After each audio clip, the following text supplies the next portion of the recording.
Assalamualaikum tuan-tuan. Okey, baik. Hari ni saya nak tengok anak ayam yang baru keluar daripada inkubator semalam. Kita nak tengok dia dah kuat ke belum.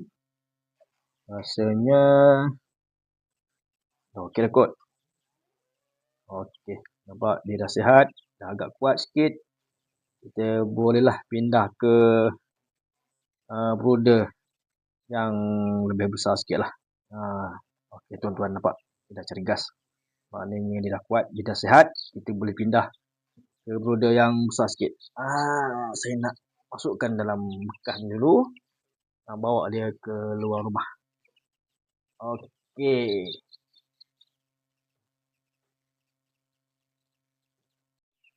Okey tuan-tuan, ni brooder saya yang saya buat dulu. Lama dah ni. Saya nak ukur sekejap dia punya lantai ataupun kawasan sebab nak buat lapisan bawah supaya kaki dia tak terjerumus sebab bawah dia tu jaring. Kalau yang besar ni tak apa. Ukur sikit. 14.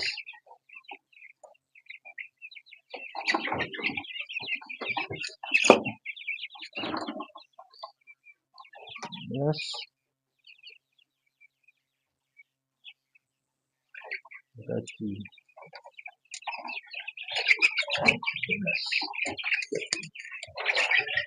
Dah lompat keluar dah. Dah lompat keluar dah pula.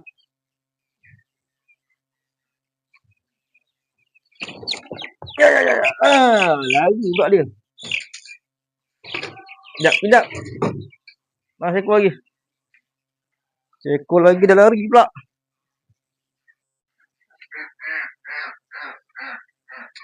Sini. Sini.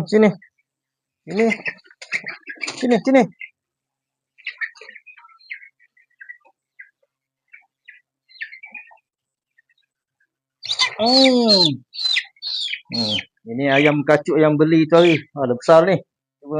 Belum ada tempat lagi nak alih. Kita masukkan dia sini sekejap. Sementara waktu. Okey.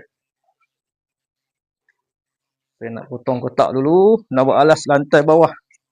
Sebab kalau tak alas nanti kaki dia terkeluar daripada jaring lantai dia tu.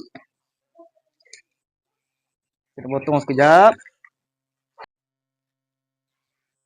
Okey. Sekarang kita dah masukkan anak ayam yang baru menetas. Yang baru keluar daripada inkubator semalam. Sekarang kita isi makanan dan juga air. Ni biasalah. Kalau anak ni kita bagi starter lah. Dia dah halus. Okey. Dan masukkan air. Okey. Nanti sekejap lagi kita onkan mentol. Mentol ni saya pakai 40 watt lah. Kalau yang besar ni tak apa dah ni. Tak payah mentol pun tak apa. Tapi olehkan tempat tak ada lagi untuk dia. Barang-barang lain semua ada ayam. Jadi terpaksa letak semua lah. Makanan pun dah habis. Okey. Kita tambah dulu makanan yang besar ni. Tambah air. Okey, settle. Okey. Sekian saja video kali ni. Kita jumpa lagi di episod akan datang. Assalamualaikum. Terbaik.